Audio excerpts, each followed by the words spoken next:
Pour constituer son emploi du temps, on commence par cliquer sur cette icône, puis constituer. Ouvrir d'abord une période ici. Cette période est effective à partir de, ça peut être le début d'année, ou bien une autre période lorsque l'emploi du temps ne concerne qu'une partie de l'année. Exemple, ici, le début de l'année, je sélectionne, je valide ici. Si on est en cours d'année et l'emploi du temps est trimestriel, par exemple, il ne commence que, on va dire, en avril 2014, il suffit que je clique sur le début. Si cette période commence en avril, mais que j'ai déjà cette classe, je peux donc cocher oui pour initialiser à partir de ce qui a été fait au préalable. Sinon, je dis non et je constitue la nouvelle période qui sera totalement à reconfigurer. Je valide le tout ici. Et si j'ai déjà une période qui est ouverte au 2 septembre, j'ai déjà une période saisie le mardi en semaine 1 et le mardi et le jeudi en semaine 2.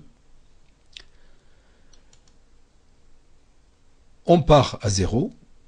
Je veux commencer par, je travaille le mercredi de 8h à 10h. Je clique sur la plage de mercredi, ici. J'ai donc une fenêtre qui s'ouvre. J'ai donc ce mercredi-là de 8h à 9h ou à 10h, comme vous le souhaitez. Vous pouvez changer comme vous le souhaitez ici, les heures et les minutes. La classe concernée, je décris éventuellement, je donne la salle éventuellement aussi, et je peux mettre ici, bien entendu, des couleurs pour les secondes, c'est avec une couleur, les premières aussi, enfin, comme vous le souhaitez. Vous validez ici. Cette plage s'ouvre là. On est en semaine 1.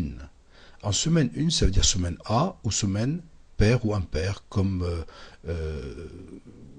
c'est chaque établissement est différent, donc comme c'est pratiqué dans votre établissement.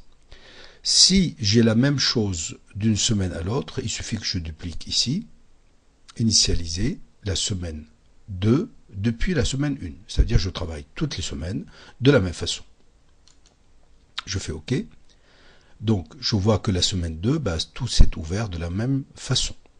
Si jamais en semaine 2, ça veut dire semaine impair ou pair ou A ou B, vous faites un cours par quinzaine, dans ce cas-là, il suffit de le mettre de la même façon. Ce n'est que pour l'exemple.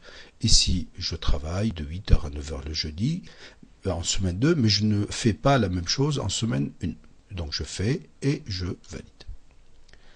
On va voir, maintenant je sauvegarde, et on va voir la différence. Semaine 1, je travaille mardi, mercredi.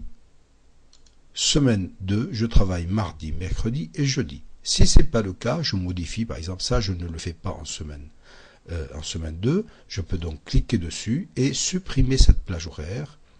Et je valide le tout ici. Donc les 2 semaines peuvent être différentes ou les mêmes. Cela dépend de votre emploi du temps. Voici comment on constitue un emploi du temps dans les